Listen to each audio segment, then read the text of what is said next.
Good morning. Good morning, everybody. Welcome back to day 2 of the Global Tipping Points Conference. Hope you found the opening day as stimulating as I did, and that you're enjoying the Devon sunshine. We're going to have a fantastic day today. We're kind of moving from those big Earth system tipping point risks into the implications for social and ecological systems, the possibility that they have their own tipping points, and I'm sure we'll get into how we transform those systems for the better. Later on, after lunch, there's a great session on governance. There's a bunch of breakouts, the deep dives on the science and the research or the action workshops. And when it comes to the evening, I want everybody to support the poster session where the free drinks will be, and then we have a barbecue and some other offerings. So a lot of fun to be had, I hope, on a sunny day in Devon. But I just want to really move on. You can see the panel here already, but I wanted to introduce Gaia Vince, who's going to chair this first session. Gaia's a writer and broadcaster. You might have read some of her books. I've enjoyed them tremendously. I've really enjoyed the fact that Gaia's taking some of this science of tipping points and the Anthropocene and really translating it for a broad audience. She's wrote an amazing book called Adventures in the Anthropocene, which was like 2.5 years, I think, of traveling around 50 countries and kind of telling the stories and mapping the ways in which humans are altering the planet. And then wrote another great book recently called Nomad Century, which we might get onto some of the subject matter of in this session. And I know he's writing another book, which is exciting to hear, so we'll look forward to reading that. Writes regularly for the Observer, Guardian, appears on Radio 4. Gaia, thanks for being here and taking the reins with this panel, and I'll hand the floor to you. Welcome.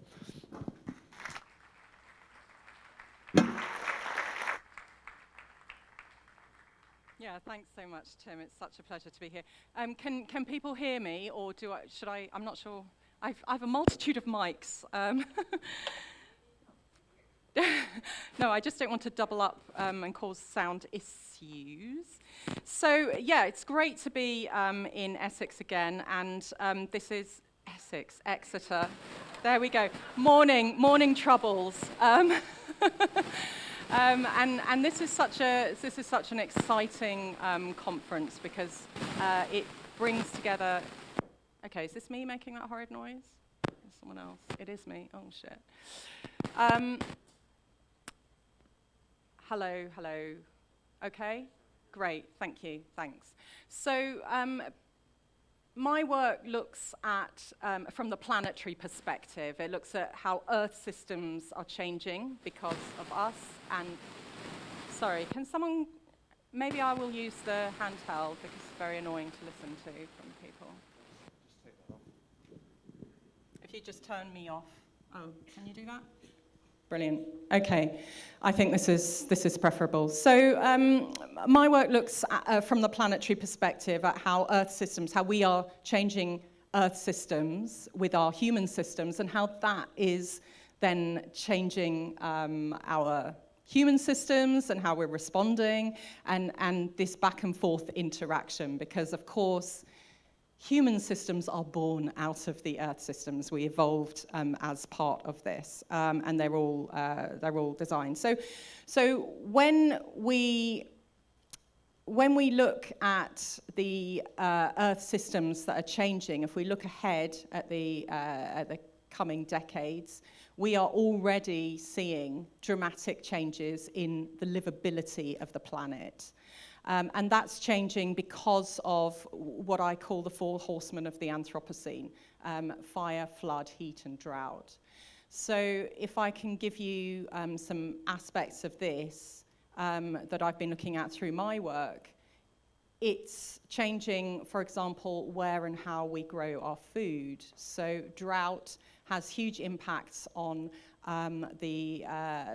food harvests, which are causing the cost of living crisis to worsen in countries here, but also in the global south. We're getting actual hunger from Sudan to Mali. It's causing huge problems. Added to that, we have the impacts of drought on energy systems, on hydroelectric systems, fires affecting transmission lines. That's causing blackouts. It's affecting energy prices. commodity prices. We had the Panama Canal, for example, affected badly by drought. So all these things are causing costs, and that isn't even talking about the economic costs of disasters, which are going up, year by year, quite dramatically. $1 billion disasters across the United States, for example, across China, across Europe. And these costs, I'm not even talking about the health impacts. I'm not talking about the other ecological impacts. If you just look at the costs alone, what that does is make people much more vulnerable to extremist groups, to populism, to groups that reduce the complexity of these problems down to simple slogans.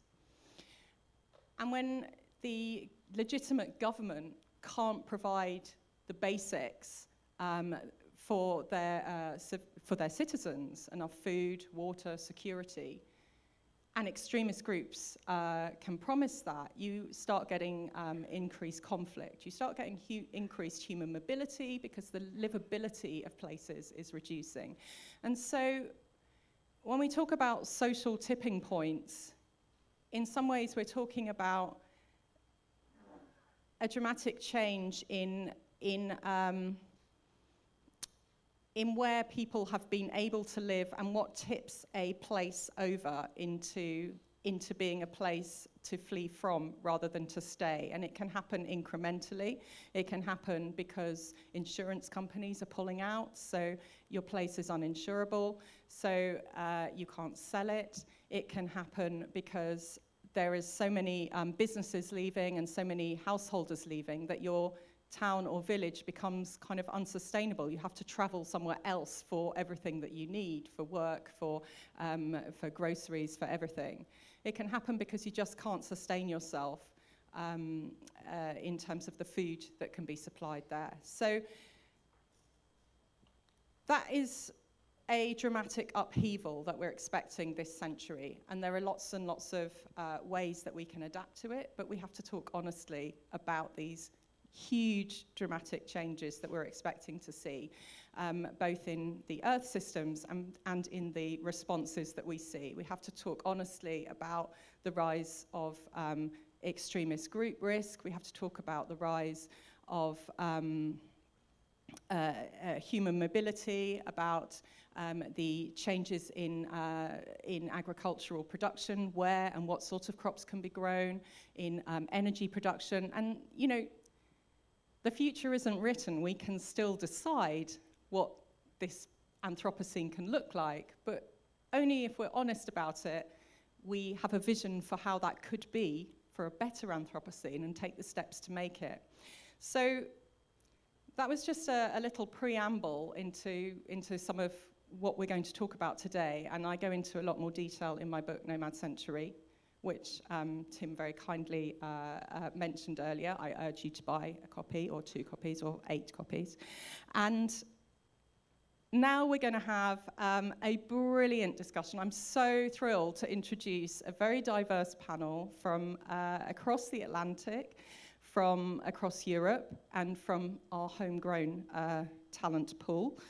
So I'm just going to introduce them briefly because they've all got the most incredible bios that go on for pages. So we have Marina Hirota, who is a professor in the Department of Physics at the Federal University of Santa Catarina in Brazil.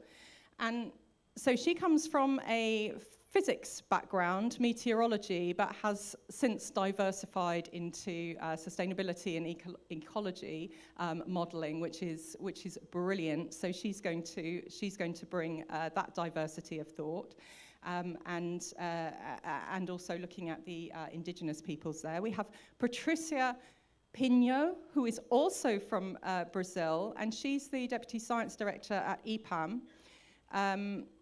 And she also works with IMPA, and she is looking at the changes, particularly in the Amazonian ecological systems, and looking at tipping points there and how they're affecting society. So this is a panel looking at Earth system tipping points affecting social tipping points.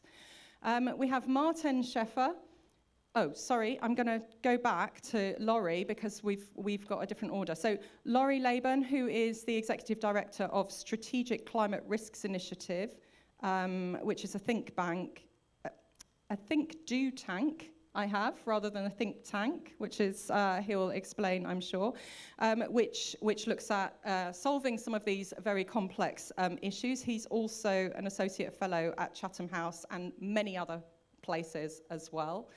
And we have Martin Scheffer, who is a theoretical biologist, and he looks at complex systems in an absolute diversity of situations. Really, really interesting. And I am so excited to hear from these people. So we're going to hear a short talk from each of them about their work, and then we're going to have a little discussion. And do think of some of the questions that you want to ask, because we will be asking you to join in with your questions in a minute. But before that, I want you to put your hands together for Marina, please, who we're going to hear from first.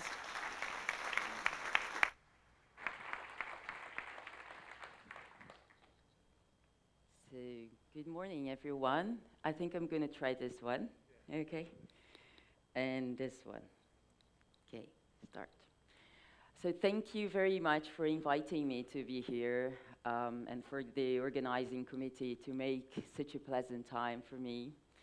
So today I'm going to talk to you about what I've been doing in navigating through different areas, as Gaia said, about tipping points and resilience. So you're going to see different tipping and different resilience here and there along the presentation and throughout different scientific communities to really face the social, ecological tipping point issue we have. Next. So starting with my original background about climate-driven tipping points. And this is mostly driven by global warming thresholds, and I'm going to talk to you mostly about the Amazon forests, but just because I'm biased, and But the idea here is that global warming will affect regional climate or the environment, and then this will turn into ecosystem change and a systemic tipping. Systemic meaning that everything or most of the thing or the ecosystem will collapse or change. And then an example of this in the Amazonian case is that you have global climate and you have forest dieback here. In the middle, we have regional climate responses. Then you can have scenarios of regional climate responses, more severe rainfall reduction, less severe rainfall reduction. And this is mediated by ecosystem response in this community here. More or less CO2 fertilization, so the plants do with CO2 if they use more or less. And this can cause forest dieback or not. And this goes back and feeds back into climate change because there is release of carbon back to the atmosphere. So most of the things related to this, and we saw some of the things yesterday in the plenary, are related to conservation restoration strategies. Right? So we'd say, okay, we need conservation of the forest, we need restoration of the forest. And it is mostly related to the hydrological cycle and the interplay with temperature mostly. So basically, the atmosphere. But then, this all starts, and Carlos showed this yesterday, this all starts with one tree and its response. So when we talk to ecologists, it's more likely that they think about not the condition, the water, but they think about the trees. And when they think about the trees, it's about the water pump that trees can have. And then it gets water from the ground and releases back to the atmosphere, and this is a feedback. Then you have rain, and then rain falls again back, and there is stability among the atmosphere and the forest. And then if we think about that, we think about ecological thresholds and a variety of responses. So we have response diversity, because we can either have trees like this or trees like that. Those ones are like live hard, die young trees. They are fast and furious. They don't care because they have resources. And these ones are more conservative. They have to grow slowly, and they have to resist more. And there is a measure to really measure this in ecology in terms of the water system the plants have inside, and it's called the safety margin, but it's a hydrologic safety margin. Then you have fast and risky plants, fast and furious, live slow diode plants, and they're slower and safer. They're more slow and steady, you know?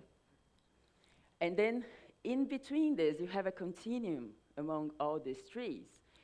And then, if you think about resistance against recovery, you have a continuum of responses here. And this is sometimes mediated by nutrient, but this is technicalities here. And then resistance is low and safe, is more resistance, it recover less or slower, and the fast risky goes faster, but it resists less. So in the Amazon, for instance, this variety of responses has been registered. So this is a continuum between northwestern Amazon, southeastern Amazon. Then we have a continuum of gradient of water availability here. And the yellowish part is the drier parts, and the purple ones, or bluish ones, are the wettest parts.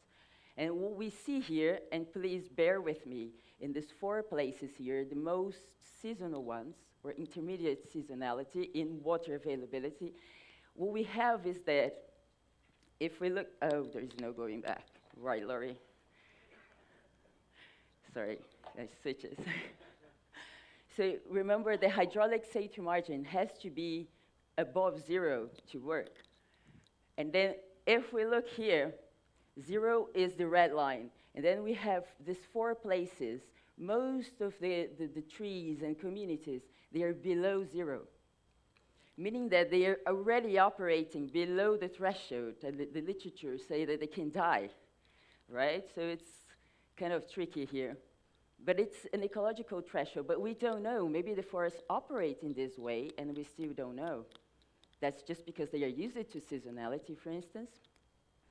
And then if we think about these thresholds, we can add to the hydrological cycle large heterogeneating responses and a very, very, very variety of strategies that the models still cannot capture when they make the predictions they are making now. So talking about this, I just borrowed Ricarda's slide. Thank you, Ricarda. And Sina, of course. But if you look at the Antarctica, and then you can look at the red division here, this is how Antarctica is divided in different basins. But if we think about tipping in space, then we can see in blue here a slightly different tipping behavior than the red one. Can you see that here? So it's also heterogeneous. And again, it's not the same system, but it's a system. And Ricardo talked about time importance, but space is also very important in this sense, right? It's just an analogy, but it can happen between all the systems we are going to be discussing here and throughout the week.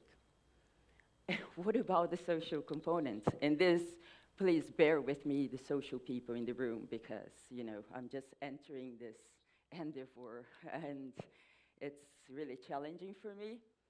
But what do you think about when you think about the social component in the Amazon? But that's good for you, Tim. You know why? Because as Earth system scientist, I always think about this, you know, which is really bad, I guess, right? Because maybe I think you're saying just gives me hope. But for me, in the beginning was this, land use change, burning and deforestation, right? But then again, as Tim just said, the social and human components are so much more than this, right? And just to give you an example, I have here the distribution of archaeological sites throughout the Amazon. So at least for 10,000 years, people have been living in the Amazon. And they have all sorts of different archaeological sites. And I've been learning with archaeologists about this. And then you can say that the mean estimate is that we had 60.5 million people living in the Americas before Columbus arrived. And then what we had is that by 16th or 17th century, the pre-Columbian population had decreased 90%. And this, per se, is already a threshold, isn't it? It's 90%, right? So there is a legacy effect that goes before the 19th century. And this is carried throughout the day. And then it's a mixture of colonialism and inequalities, plus the current illegalities and urbanization. So how to deal with all this? Patti will elucidate us. So together with all that I already said, there is a constant adaptation. So it's not only about conservation and restoration, it's also about adaptation of peoples under a very dynamic development. And this feeds into the conservation strategies or the restoration strategies we're going to have, the hydrological cycle, and the large heterogeneity. And because I think I'm done, almost. So there is this new term I've seen, maybe it's old, but for me it's new. It's called livelihood resilience. And this, for me, can mediate heterogeneous responses because it's related to the essential features that a community can have to really thrive. It's not about everything they can have to keep their livelihood and culture, but it's mostly what they essentially need, and what is that? I think it's very heterogeneous, and I think maybe we can search for the answers and try to mediate this heterogeneity in responses. And then I'm going to close by asking you, how do we connect all these pieces of the same puzzle? I think is my question for the debate afterwards. Thank you.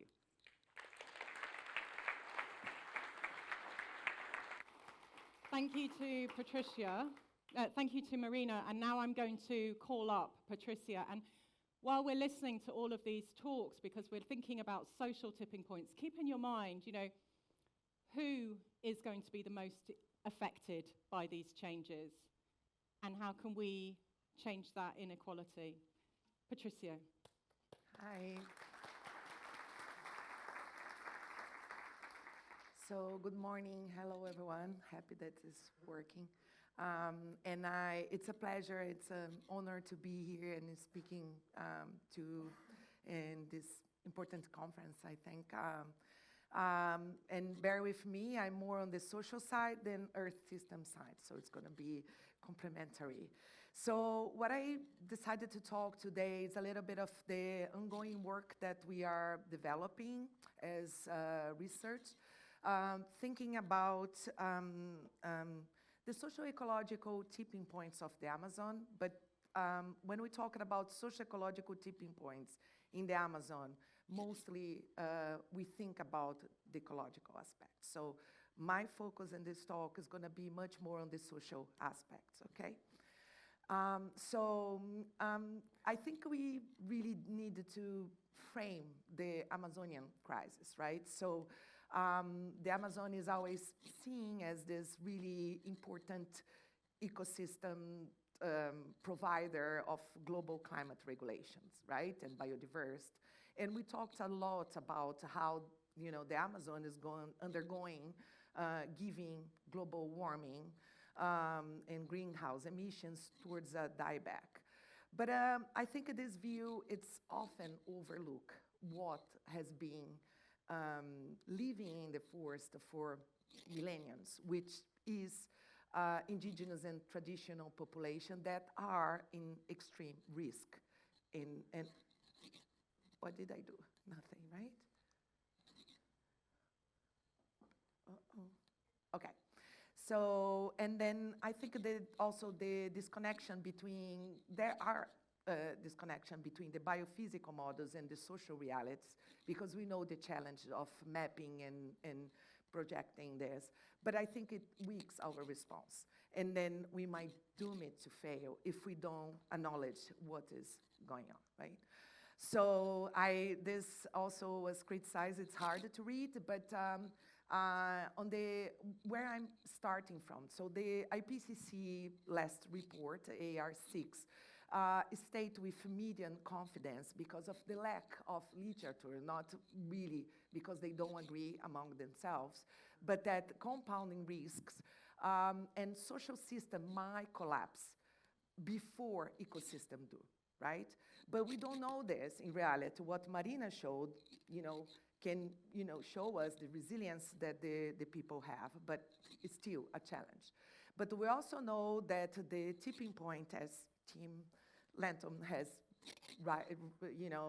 writing about, but reflect rapid destabilization changes in society and triggered by climate and environmental change, right? And also linked to the process of colonialism and inequalities. But what we most struggle with is that no economic losses, which is really hard to measure and quantify, are the ones that, for the Amazon, like territory, livelihoods, ecosystem functions, and culture, are already in place, occurring in the Amazon with high confidence, right? So, and these losses are really affecting the well-being, the health, and the adaptive capacity of these communities. And of course, hitting the poor in the most dramatic way. So, and we can't really model forest resilience if we ignore the people that are in the front line, right? So then this is a figure that we developed during the AR6, showing the systemic risks that we are facing in the Amazon forest, right? So we know for a long time that climate hazards and climate change, together with land use deforestation, are combining and directing, affecting, leading to forest degradation that now covers about 36% of the region. And then we have increasing forest fires, heat, and drought that are directing, affect food security, health, loss of biodiversity, and then what happens to the community. So what we are seeing is loss of identity, place attachment. People are losing their relationship that they have been linked to, and livelihoods and culture. Although it's really hard to measure, this is what we are witnessing. So what we're really losing when we talked about this evidence. So today I will show you three different projects, but one that looks at climate disasters in the Amazon is really happening and what is happening.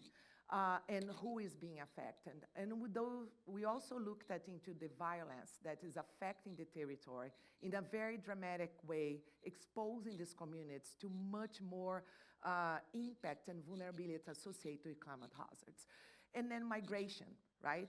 So people don't want to leave. This is a quote from them, right? People don't want to leave the place that they have been raised, the forest, even if climate extremes like severe drought that affect the communities in dramatic ways reach us every year.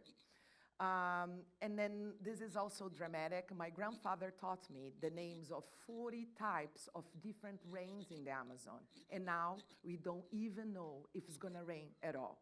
So this is like fact that we are already seeing materializing in the Amazon. So what we have done, we look at disasters throughout the basin for over 22 years. So trying to understand drought, floods, drought and heat waves, floods, landslides, and fire. And what we found out is that this like dramatic large red dots and orange means that every population faced from 2 to 6 climate disasters in over 22 years. When we look at who are these people who are suffering from these municipalities, and then 65% of the indigenous population live in municipalities that were the most hardest affected. And 75% of the local traditional populations has been also being affected in these regions, right? And then when we looked at the social development index, these are also the most vulnerable and poor population in the whole country and region. And then the second part, we looked at, okay, what is going on with the violence in the Amazon, right? The violence in the Amazon is linked to all environmental crimes that we can see and is really entrenched in the region. So we look at the homicides rate in the Brazilian Amazon. So we looked at also at deforestation rate, the land grabbing, which is grilagem de terra of public lands, and also artisanal mining, which is illegal mining. But that's how Mabiomas is talking about, right? And then we extracted this picture, the 100 most violent municipalities in the Brazilian Amazon interacts with all environmental crimes that you can see, right? Land grabbing, deforestation, and then what we see is that the United Nations define that one homicide per 1,000 people is already a threshold. The Amazon exceeded this by 20%. It's really dramatic, the level of violence that is linked to all environment resources that we have in the basin, right? And then we are starting looking at human mobility, right? In the Amazon, seasonality is really driven by the hydrological cycle, right? Of the rising and falling of the water. So when people get stuck in the severe drought, they cannot, come and go, get goods from the city, and so on and so forth. So we start looking at migration and climate change in the Amazon, and the area we are working on is the coastal zone, which is, relatively easy to find mobility. But still, climate change is really increasing displacement and migration, right? And then it can be seen as an adaptive strategy. Instead of being in a place that you have been hardly, able to maintain your livelihood, you can move out and be better off. But this is not the case for the Amazon. People don't want to move. And when they move, they get in a worse conditions than previous in the field, right? So, but the lessons know why people stay despite all the hazards. So we are really looking at issues of immobility. And this dimension is largely absent from public policy, from adaptation, from the loss and damage discussion, and especially in the Amazon region. So the IPCC also, when we talked about negative social tipping points in the Amazon, what we're really talking about is no economic loss and damage, right? So that is like impacts that highlight, they highlight the risks, but they are not easily measured. But then when you have losses that are really attached to the place, to the territory, to the culture, and you can really, replace them easily, even with loads and loads of money. So when we situate this to the region, to our region, the most no economic loss and damage for the Amazon is really related to health and the loss of livelihoods and opportunities. So then we do also have seeds of transformation, right? So indigenous and traditional population, as Marina showed, has been, experiencing and resisting throughout different challenges. But they are very powerful in terms of the models of governance that they have. The territorial monitoring, fire management, social biodiversity economy, and restoration are already being held and developed by these people. So one strong sentence, it seems silly, right? But that's every time what we hear from them. It's like, we do not separate forest from our lives. So when we protect the forest, we protect ourselves, we protect our health. So then what I want to say is that the Amazon already have the best climate solutions, and they are social, and they are already in motion, right? So I think like positive tipping points already exist, and we need to do just to leverage and unlock this potential, right? Resisting our tendency to erase all this population and just see the forest through pixels and as the biodiverse, right? We needed to include people. So it's resilience for the indigenous people. This is all the literature that we have been emerging, and I put just, a few examples. This is all books that has been written by indigenous people, mostly living in the Amazon, right? And then you can imagine how hard it is for those people to really, write, because their histories are oral, right? Passing through generations. So it's very difficult and really takes a lot of time and partnership with this community. So I think what we need is make these systems visible, and invest in them is really our climate action. So I think we can really, what we call alternative is actually essential. These are the real infrastructure, I think, of the planetary health and resilience. Sorry. Thank you.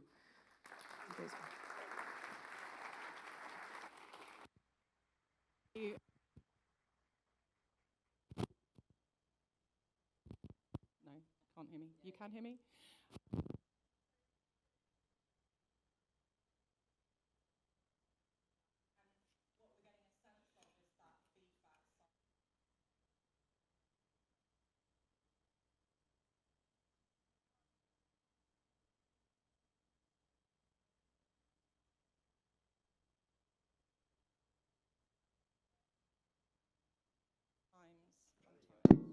Oh, hello, right. So what we're getting a sense of is that interconnected feedback situation, especially with people who live very intimately with their ecosystems, as they do in the Amazon. You change that ecosystem, you change the social systems. You change the social system, you change the ecosystem. So there is this direct link between violence to the environment and violence to people, and it is a huge, huge problem impacting the Amazon right now. The lesson I think that we can take from this is that human social systems are absolutely embedded in this environmental change. And that's what we're going to hear a little bit more about from Laurie. Thank you. Thanks, Gaia, and lovely to see you all. My name's Laurie. I lead the Strategic Climate Risk Initiative, and I'm going to take us on a short detour and talk about strategy. We've heard in those amazing presentations about how degradation in the environment can then have these cascading consequences for societies. I want to talk about what that means for our strategies in trying to do something about the climate and nature crisis. We all here and beyond this room live in ecosystems, natural ecosystems. We also live in ecosystems of influence. We do research that tries to influence policymakers. We communicate that research. Some of us are in advocacy. Others here are working in governments or companies. We exist in ecosystems of influence. And those ecosystems of influence are suffering some pretty big challenges right now. The global climate policy regime, largely, the one we are in at the moment, largely developed at about 1 degree of warming. I think the Paris Agreement was about 0.9 degrees of warming. And a lot of things are happening now that is disrupting that climate policy regime. Some of it, pure success, but other things are very disruptive. And sitting symbolically above that is our ongoing overshoot of 1.5 degrees. So within that context, I think it's a pretty important time to ask about some of the things that really matter for our environmental strategies. And one of those key things are the cascading risks that we have just been hearing about. The mental model of how the climate and nature crisis is evolving and has consequences for societies, that often exists in the minds of people in government, in companies, in many other key institutions, is of the first order impacts of that crisis, of the heat waves and storms that you see on the media, and not necessarily the knock-on consequences that we heard about from our last two presentations. But those cascading consequences, those domino effects, those knock-on impacts, they have profound strategic implications for the effort to try and act on the environmental crisis. And there are three that I would like to explore today, this morning. The first is that these are already a critical part of the consequences of the climate and nature crisis in a way that maybe was not anticipated to be so severe at this point and might not even be properly understood at the moment by people in critical institutions. This graph is showing inflation as it rose over the 2020s. This had profound implications across societies, not just the cost of living, but knock-on consequences for politics as well. The narrative, rightly, about this inflation was that the energy crisis, partly stimulated by the Russian invasion of Ukraine, played a major part in that inflationary shock. That's the yellow line, overall inflation. This is for Britain, by the way, but something similar we see around the world. The red line is then the specific element around food, and a narrative that we have not yet seen mainstreamed within the minds of people in critical institutions is that climate change and rising temperatures played a major role in driving that inflation. And this is a heat maps from some excellent work that was published in 2024 that shows the impact of the record-breaking summer temperatures in 2022 on driving inflation across Europe. There are similar heat maps for other parts of the world as well.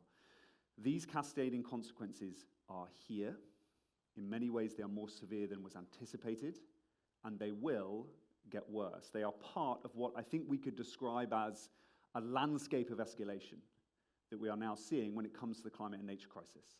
That escalation is best and most reported when it comes to things like the escalating rise in global temperature, but we have to understand that this language of escalation of the crisis that we're facing goes beyond just those first order climatic metrics into these cascading consequences.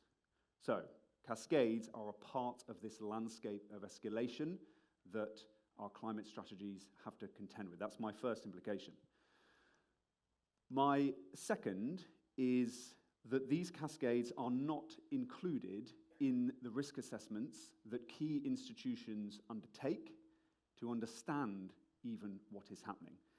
Where are our carbon tracker colleagues? I know we have some here. Put your hands up. Mark and others, are you here? Maybe they're not here yet. They're not here. This is from a report by, I'll explain the table in a second, but I discovered this through the excellent work of Carbon Tracker and particularly the Loading the Dice report that they released a couple of years ago. This is a table from the latest disclosure document from an English pension fund. This is the pension fund understanding, doing its due diligence on what comes next with climate change. What it calls euphemistically here a failed transition is a 4-degree scenario. 4 degrees globally. And it anticipates in 40 years, that in a 4-degree world, on a 4-degree trajectory, it will only reduce the value of the pension fund by about 1%. A rounding error. There are better ones. There is a neighboring pension fund, I think says 0.06% is what a 4-degree world will do. Now, this is based on the best available consultancy that the pension fund engages with. And this is extremely poor situational awareness of this landscape of escalation that we're heading into. Key institutions around the world will do per annum. We see similar things with other critical institutions as well. This is common to risk assessments undertaken by governments, by central banks, by pretty much everyone. And the greatest problem with all of this is not just that it is underplaying the threat and therefore the reason why rapid mitigation must occur. It is also giving a very benign view of what we might actually fail, what we might have to navigate through. This is bad, not just forewarning, this is bad situational awareness. And if these were, of course, improved, it would mean that there would hopefully be faster mitigation and clearly a need for greater adaptation. But it is not just that we're flying blind. That's my second implication of these cascades. My third implication here is that our ability to undertake mitigation adaptation could be challenged as these cascades really begin to get ripping. So this is an image here from the unprecedented floods in Valencia in Spain. As is common after disasters, there was a massive positive reaction from the community. Spain and wider Europe came together to help clean up the mess. But then something happened that was unexpected, that is in some ways might seem contradictory, which is this did not lead to a massive uptick in support for climate action regionally, even nationally.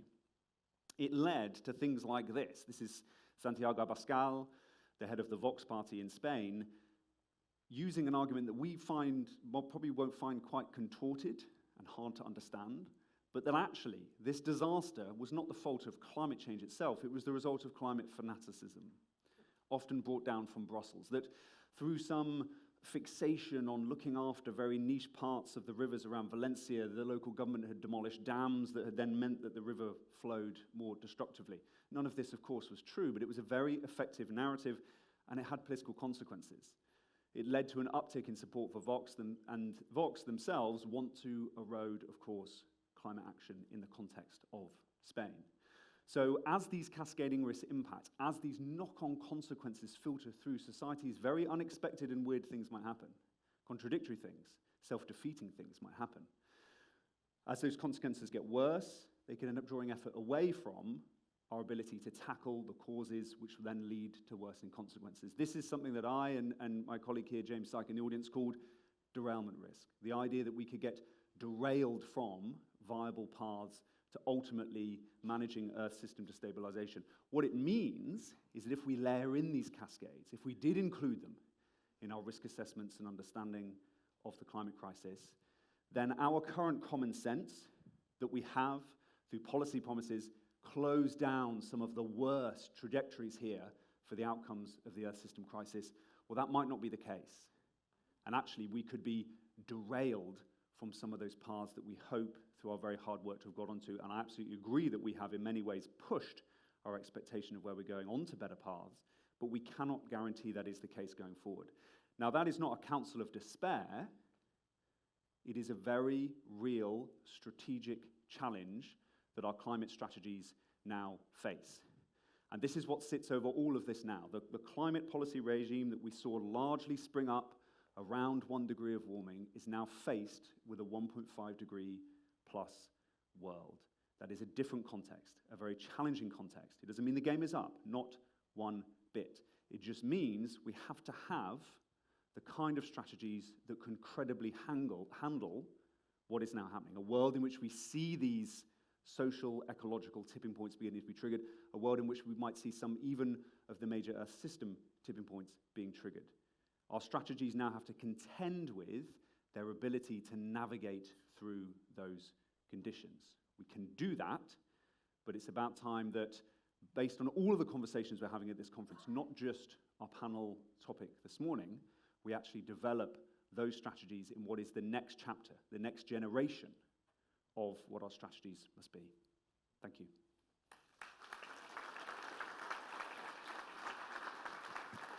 Thank you, Laurie.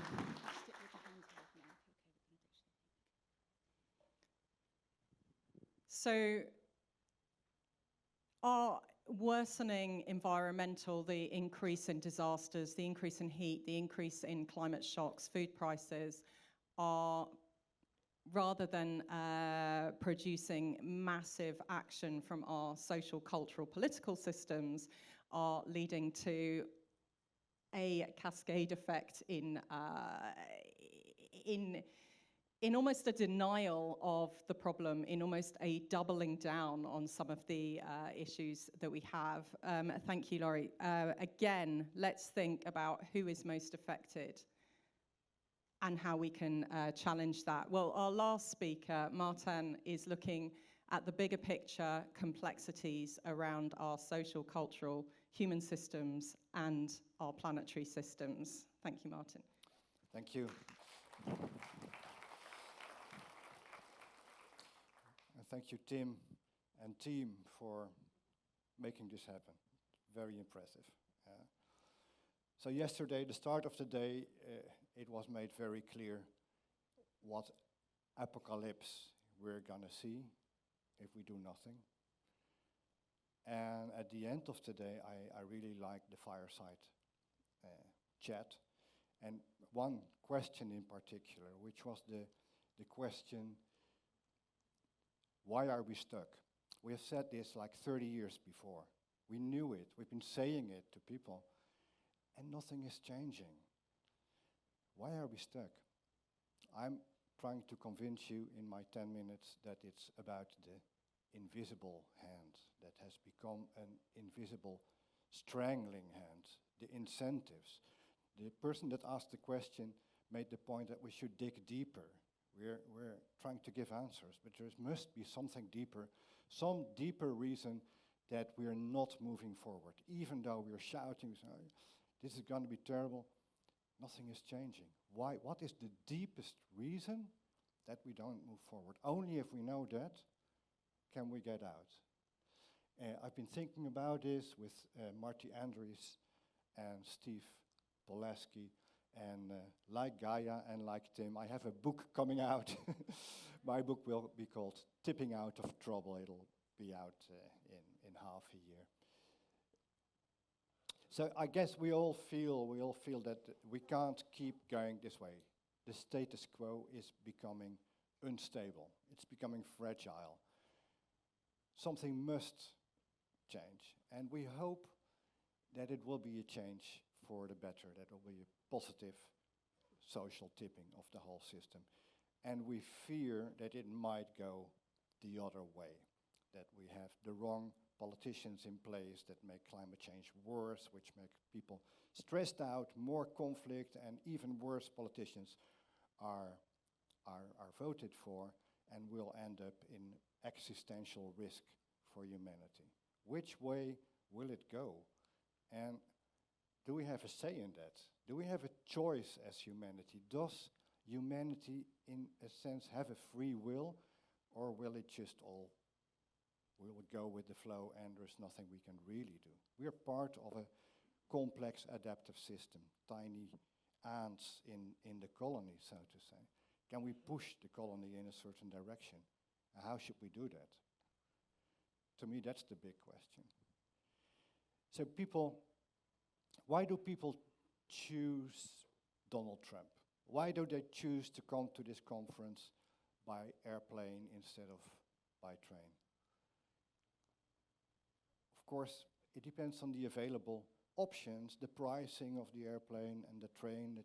It depends on our good intentions, and those come from the way we perceive the world, the social norms, worldviews, and we are all trying to work on that, right? We are the scientists, the activists, the writers. We see what is happening to the planet, and we're saying, hey, we need different social norms here. We need different perceptions of the world, different worldviews. And we're working very hard on that, but we're not the only one working on perceptions and worldviews. We have the vested interest players, I call them here. The huge companies, the excessively rich people that have an interest in keeping the thing going as they go. They have an effect on who is in government. They finance elections, they lobby, so that the government cannot regulate the prices, the available options. Those are in the hands of the vested interest players too. And so are our desires, manufactured through mass advertisement. And the way we see the world, through the media we read, newspapers, other media, all strongly influenced, as we know, by the vested interest players. And that's the invisible, not so invisible hand, really, that keeps us trapped. And you may think this is evil. It sounds like evil. but it's not evil. If you talk to people like the merchants of doubt scientists, you realize they were idealists. They were not gaining money from that. They were just convinced they were doing the right thing. People usually are convinced they're doing the right thing. The right thing in terms of the incentives, their environment. And yesterday, as Paul Polman said, we are responding to basically a small bubble, usually. Like if you're in a company, you're responding to the people around you in the company, or when you're very rich, to the others, the little circle you're in. And people are not hardwired. We didn't evolve to try to become rich. We evolved to try to become valued members of a group. We want to be respected and valued.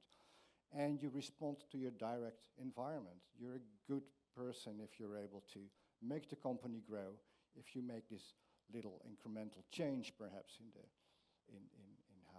how green the company is, but you respond to the people around you. It's the same true for scientists, of course.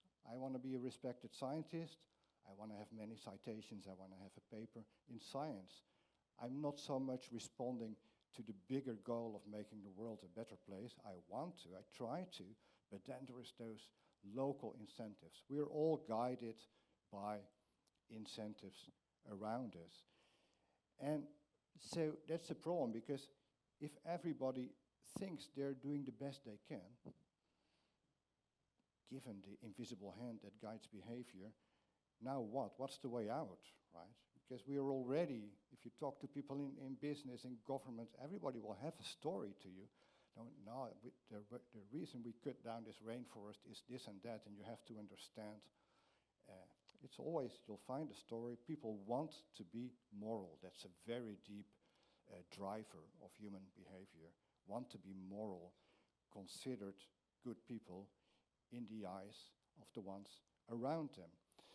So how can we get out? I think the answer is free will. I think we do have free will. And the key is, once you see what keeps you in the shit, then you may get out. I decided for this slightly rude formulation because it's early in the morning. But it's about that. It's about that. And we know how that works for people. I work a lot with psychologists, and a very important problem is depression.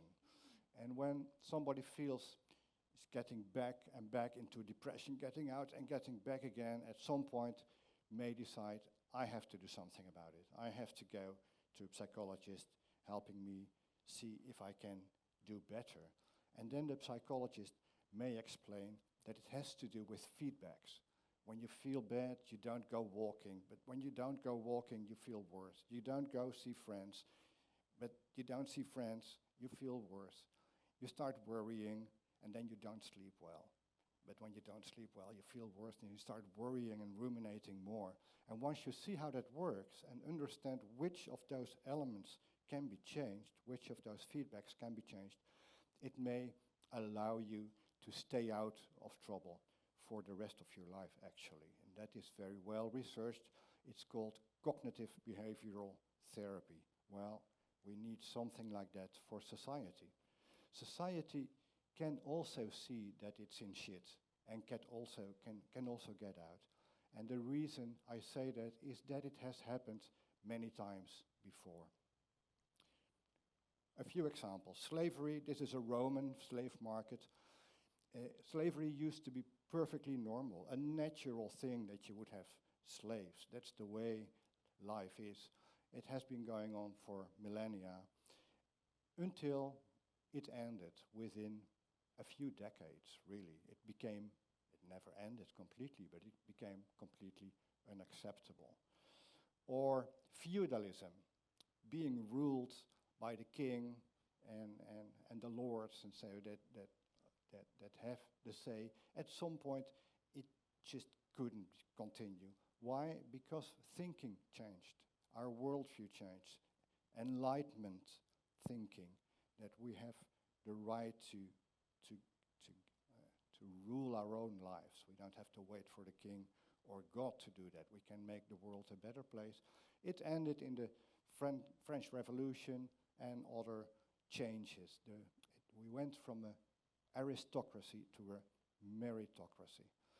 And of course, the meritocracy got us in the next problem that we are now, the industrial capitalism. And the most recent episode that I find super interesting, that humans got themselves out of the shit, was the Industrial Revolution. The Industrial Revolution made a few people very, very rich at the cost of tremendous environmental damage and terrible social ills. And it looked like nothing could be done about it because the politicians were bought by the money. They were corrupt. It looked like there was no way out.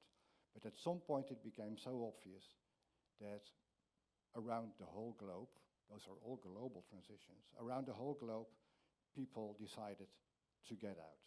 We got some places, we got revolutions, China and Russia.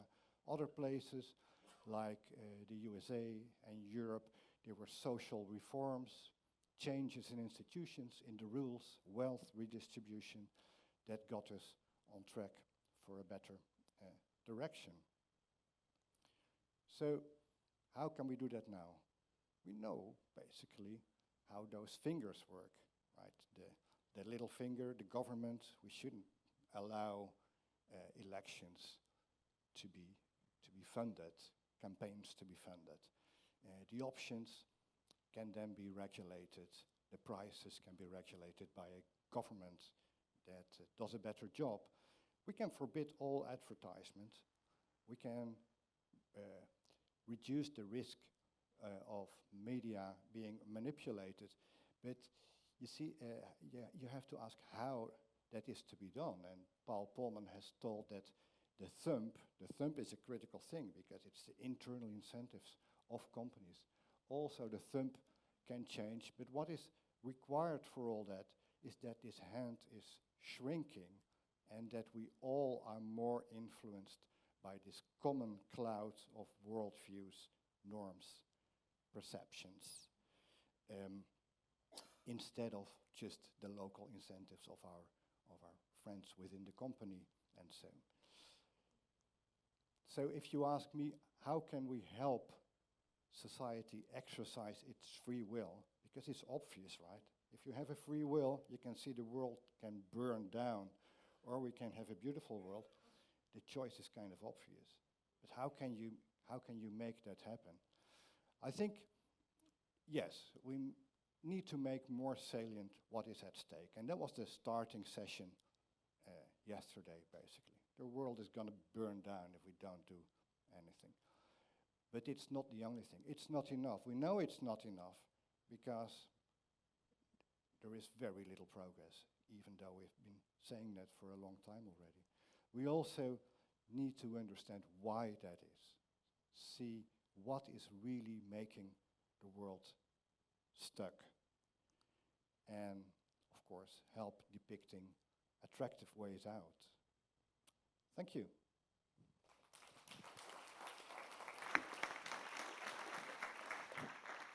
Fantastic. So that's Martin explaining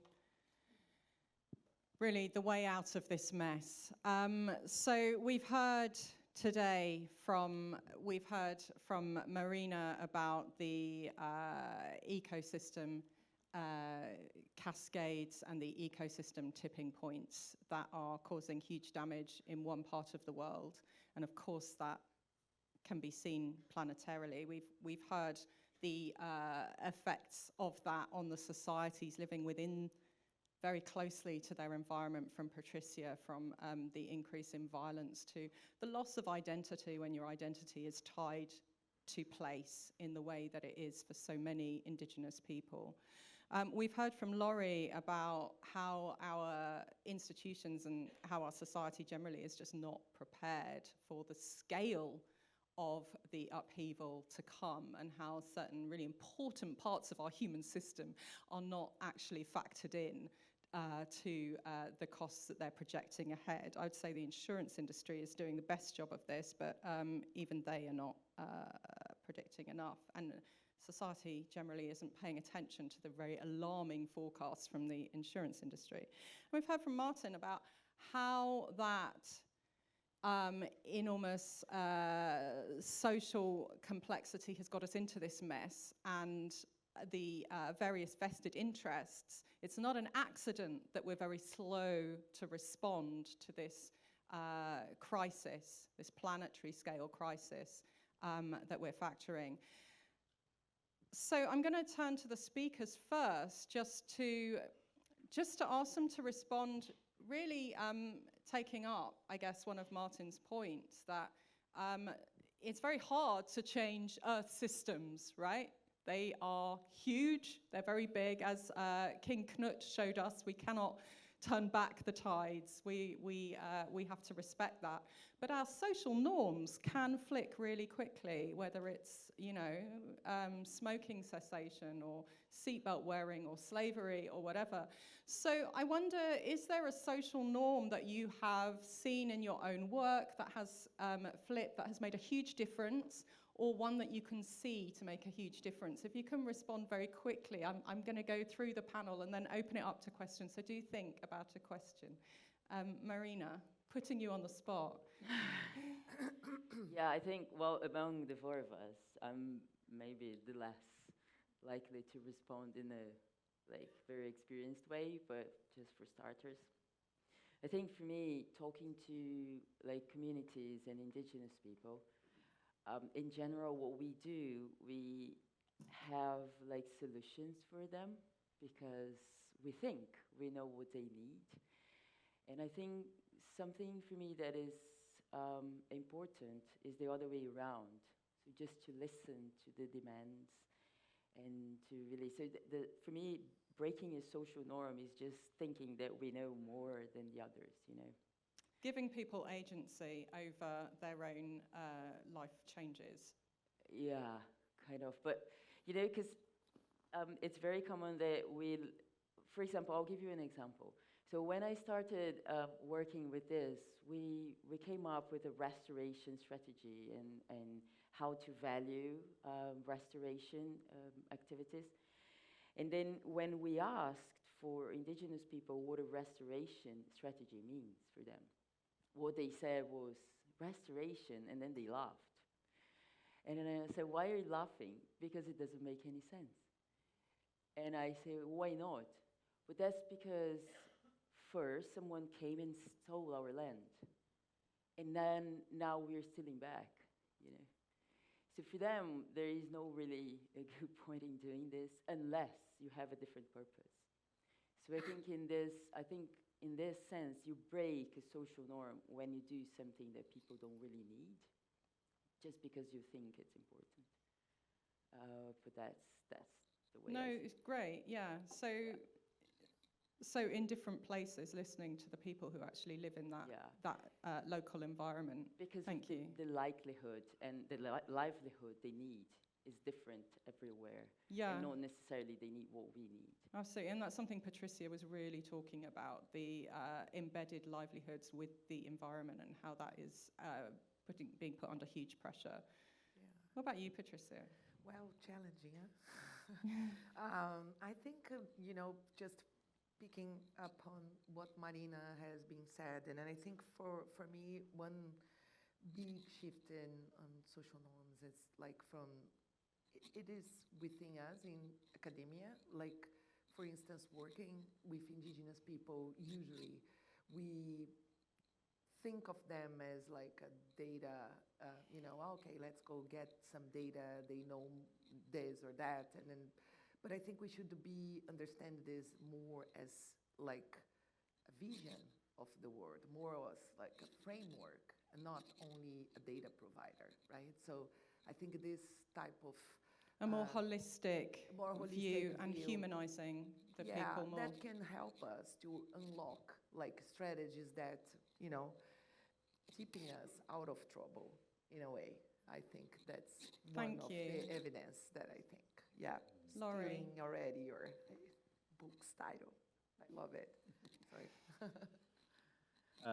So in a world of cascading risks, it's going to be pretty hard to make the direct connection to climate change as those risks are experienced, right? So a critical thing that I'm already seeing and we hope to see more of is that what is common sense for a community to feel safe also helps decarbonize as well. And we don't necessarily need to talk about the latter first. It doesn't need to be this is a climate measure. It's this is clear to you that this will keep you safe. And we also know that those are the technologies or ways of living that will also reduce emissions in the second order sense. And in that 1 degree climate strategy, adaptation has often been seen as competitive to mitigation. That's never been the case in reality. But going forward, we have to have a situation where the things that we might describe as adaptation are common sense to make communities safe and can reduce emissions in the medium term as well. Because the way we're going to see this, as more and more people end up on the front line, is a battle, a political battle to who can most credibly stake claim to helping people be safe. And at the moment in Valencia, that battle was lost by pro-climate people. In the wake of the LA fires, with Trump being able to marshal that to begin the process dismantling FEMA, that battle of the pro-climate incumbents to make people safer was lost. So going forward, it is a battle over safety, a feeling of safety, and there is a version of that is knee-jerk adaptation that crowds out mitigation. That cannot be allowed to happen. So there is a key political battle about that. What is resilient has got to be common sense and reduce emissions. Narrative shift in order to see it differently. Thank you. That's a really important point. Martin? A tipping point that I've been seeing is that we don't get... Can we hear Martin? No, a tipping You have to point... speak a bit louder. Yeah, a tipping point that I've been seeing is that we're not getting meat at this conference in our sandwiches. And actually it has become... Yeah, I think it has become socially completely unacceptable at most universities to serve meat and at most meetings, at least where I come. And there's many of those tipping points, like no smoking, people get electric cars, and all of those seem like they're small things. They don't really solve anything. But I think the most important of those smaller tipping points is that they signal that you care. They signal, hey, we care about something important here. They signal the importance of the thing. And only by signaling that more and more, and it may look like we're not advancing, but it looked before the end of slavery like there was no advance. It looked at the end of the aristocracy like there was no advance. It always looks like we're going nowhere, even though like women, the suffragette, no advance. And in the end, suddenly it does happen. And it's because of this building up of saliency, of tension. Yes, why don't we get meat? Well, because there's actually something very important to that. And I see many... The straw that broke the donkey's back, absolutely. And the food system is something that really, really, really needs changing, and is because, again, of your VIP thing, the lobbyists, the farmers and the food industry lobbyists are rejecting that change to a much more plant-based diet. I'm going to open it up now to questions. Where are the mics? There is a woman over there who I saw first, second row, and I think we'll take 2 questions at a time, if we can, to get through some. And remember, there's going to be a coffee break straight after, and I'm sure the panelists would be very happy to talk further about any of these issues if we run out of time. If you can say your name and the question, thank you, and who it's to, if it is to anyone. And I represent the finance, the dark side, and I really like the presentations, and I have a question to Martin. Your framework is beautiful, and I really like it. The last point, though, showing the better way, showing the attractive way out, I think this is the problem, that we cannot show the attractive way out, because even as we fight the climate change, the situation is going to be getting worse for generations. And that this timing, that this is such a long term, even if we do all the right things now, it's not going to get better for... Excellent. And your question is? Well, this is my question. What do we do? How do we show the attractive way out if actually there is... How do we show the attractive way out? Another question. We have a lady in orange. Martin, you mentioned that society's reinvented itself before, and you mentioned even the French Revolution, and I want to ask, you know, what would you say to people in this room, to scientists, to academics who've traditionally, we publish papers, you know, we present our findings politely at conferences, and clearly it's not working, right? So what would you say to us? Take one more, so I'm going to take three. In the front, please. Yes, I have a question to you in this, social-political tipping point. Two questions. First, why populist politicians are being elected all over the world, more and more? And also a question about the Amazon. As you know, organized crime, $250 to $300 billion a year, are financing a lot of Amazonian politicians. Exactly.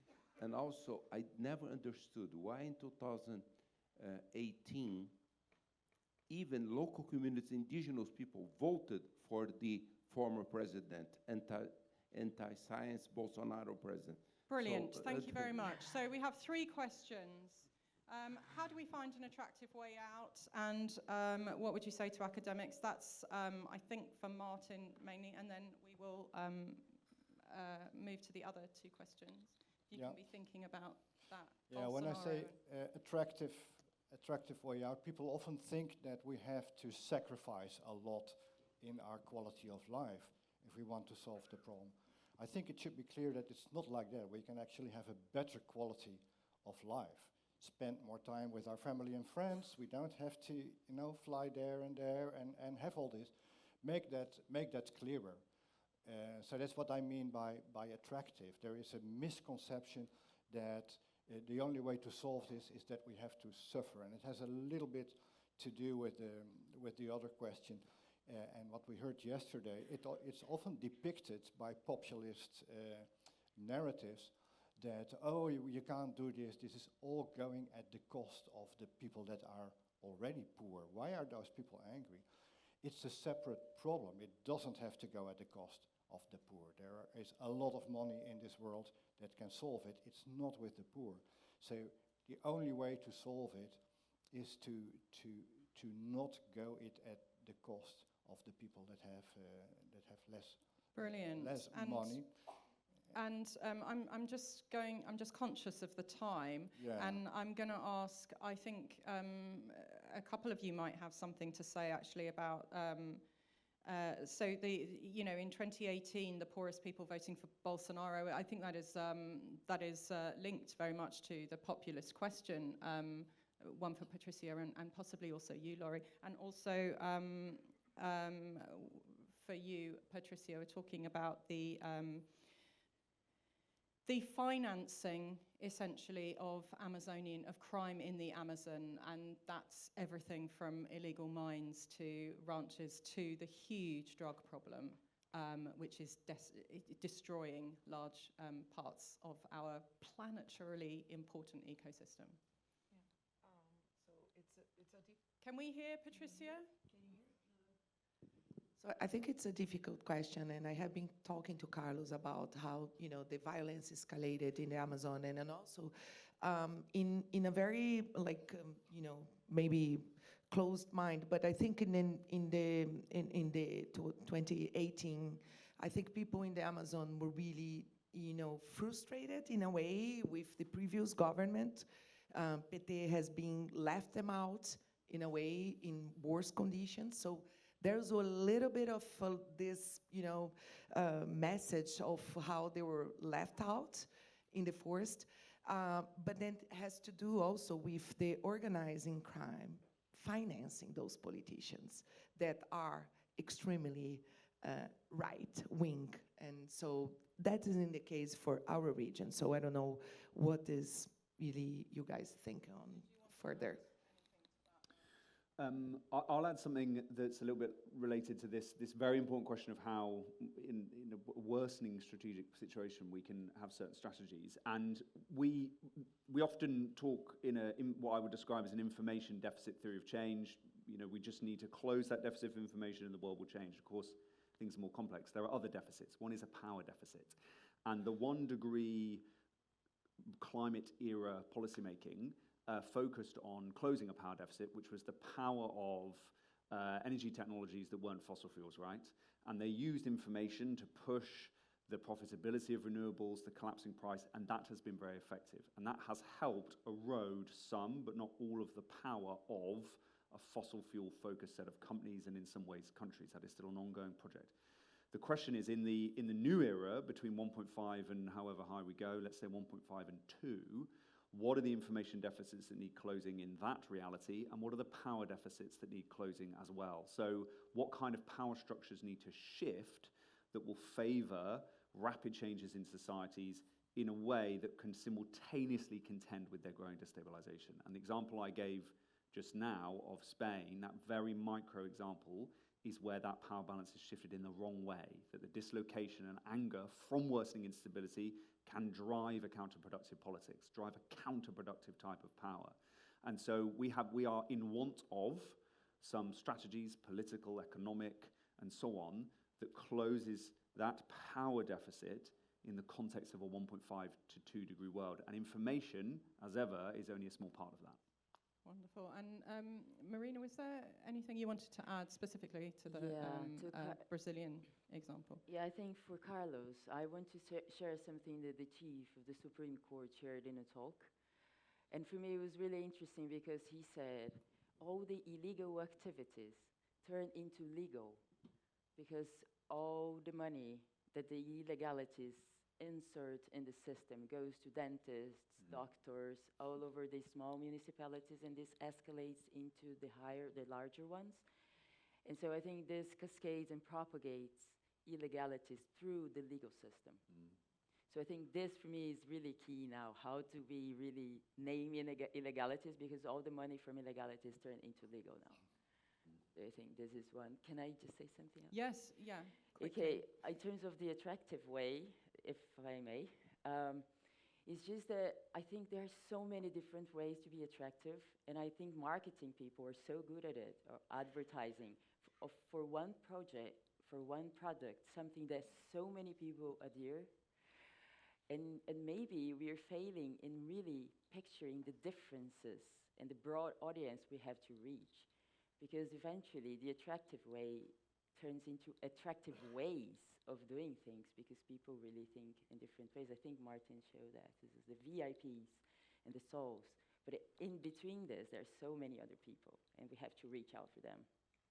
And diversifying the message.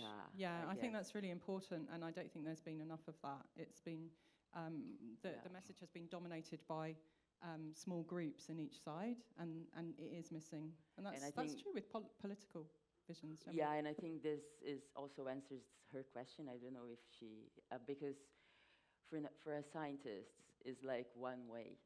I think it's a good way, but we have to diversify as well, and kind of cascade this into other groups, and these other groups goes and goes and goes. So we don't have to reach out for everyone, but we have to be strategic in who are we reaching out for.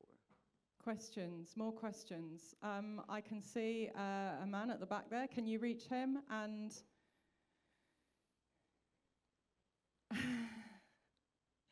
brilliant. And after that, we'll take, there are two there. Okay, should I start? I've been misgendered twice since I've been here. Oh, sorry, I can't see anything from here. It happened yesterday as well. Sorry, my name's Lila Varshavsky. I'm from the Potsdam Institute for Climate Impact Research. And I had the question mainly, I really enjoyed the presentations, thank you, to Marina and Patricia. How are you using the term social tipping point or social ecological tipping point? Because when I hear you speak, I understand you're talking about the impacts of potential Earth system and climate tipping points on social systems, but I don't understand how that sort of mathematical or theoretical construct is being applied to the social side of things. It sounds to me as if there are influences on social systems, and so we want to put that in the name. But maybe I'm great. What do we mean by social tipping points? Thank you. And there are two quick questions, hopefully here. I'm not going to say who from, in case I can't see anything. My name's Martin Sutton. My question is around Martin making the point that social or societies have reinvented themselves on numerous occasions, But those reinventions were never smooth. They always went through, like after the French Revolution, there was then the Terror. So there were steps forward, steps back. So how does the panel see, are we just in a step back at the moment, or how do we push through any potential step backs in this social reinvention? Thank you. And last question. Thank you. My name is Natalie. I lead the modeling work at Earth for All, and I'm based at Boku University. And you mentioned narrative shifts and power shifts, and my question is, can we use models, or how can models support these narrative and power shifts? And more explicitly also, what would need to be included in the model to actually show the cascading effects that then lead to also depicting the red area in the graph of the emission pathways that was shown. Brilliant. Thank you so much. So we're going to start with identifying, if we can, Patricia and Marina, or one of you, what do we mean by social tipping points? Okay, so I think basically if you use a mathematical background, I think it's like always X and Y. But for me, to really navigate through this, we have to look at the mechanisms, the feedback mechanisms, and try to quantify them or qualify them in a way. So for me, it's more like, okay, we have a bottom-up perspective, but how to make it top-down, and then to make it bottom-up in terms of the feedbacks. And the response variable is also very valuable, not only the conditions, you know. So it's a different way of tackling for me in terms of the mathematical theory behind it, but it's always for me about the feedbacks. And how to make this transition smooth, Martin, and pain-free, and not at all like any of the revolutions you described? Oh, that's a good question. Well, the naive idea of history is that we've been moving forward, the arrow of time, and things are becoming better and better. And the realistic view of history, of course, is that there have been huge setbacks. It's more like an oscillation. And if you zoom in, it's very right, as you said, there have always been setbacks. And it's very hard to predict when you're in the middle of such a turmoil, where in the end it will lead. I think if you look at, for instance, the Trump dynamics, you see that it also leads to electing a progressive premier in Canada and affecting the outcome of elections favorably, I would say, in Australia and also in places in Europe. So there's always a counter-reaction. And to have a happy moment this morning, I don't know if you use the bike, but then if you have to turn right... Oh, there's a Dutchman is present. Yeah. Bicycles are the in the Dutch bike, conversation. if you have to make a turn right, a sharp turn right, you know the way you do it is you first turn left and then turn right. Yeah. So let's hope that what we are seeing is a slight thing, and then we go in the right direction, just to cheer you up. So, great. I think that's more HGV massive vehicles need to go round than bikes, but I bow to your greater knowledge of bicycles, being Dutch. Laurie, I think this is probably for you. How can what would we put into the models to make them more representative and so that we understand more fully the complexity? We need, I don't have the specific answer to that. I mean, the way we have tried is to build storylines that have more qualitative elements to them. I come more from a policy background, so we're used to building those storylines, right? When you are, if there was a briefing at a National Security Council about a terror threat, the reason why they're getting in there before the Earth System scientists is not because the terrorist scholars have built a far better model and quantified exactly what that terror threat is. So storylines are very important for what comes next with those cascades. The role of quantitative modeling in that is a question that I have to all of you, because we desperately need to have better representation of this stuff so we don't have the tables I showed earlier. And that's very important for what comes next, not just to warn the things that we have to avoid, but to better identify the things that we might not avoid, the things our bike might cycle over. The idea that this is going to be smooth, that it's already smooth, is just not That passed long ago, if it was ever possible. And the process of abolishing slavery was not smooth, nor, of course, the French Revolution. Any moment of dislocation and change in society is always a chaotic process, and the critical factor within those moments of change is how power balances are shifted and dismantled, and that is critical to what comes next. Brilliant. I want to thank the panel. We are running out of time. And I want you to reflect, as I am, on how these dramatic Earth system changes are going to, and already are, affecting our human social systems.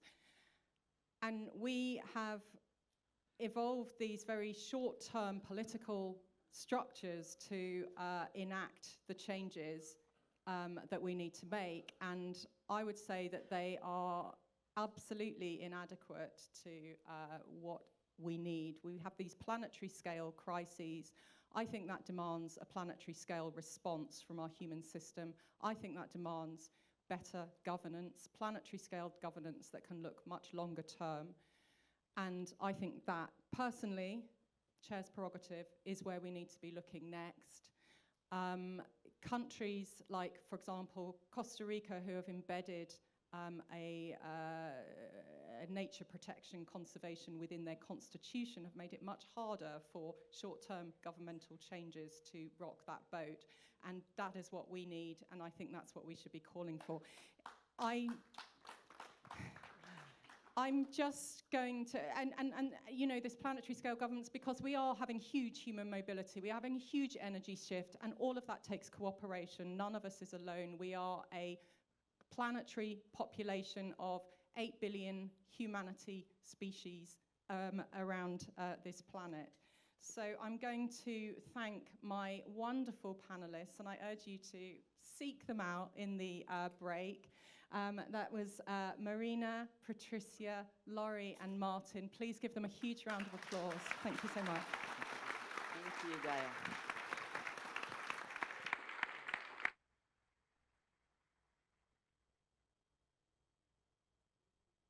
A huge round of applause for that expert sharing.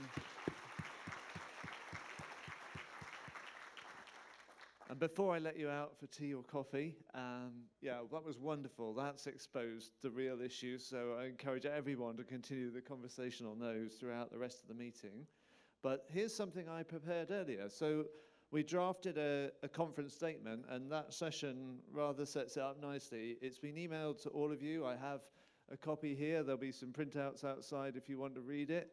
We invite you to endorse it if you broadly agree with the content. You don't have to endorse it, but I hope you'll feel, especially as the conference continues to progress, that it is an attempt to pithily summarize where we stand on things and what we'd like to see done, including at COP30.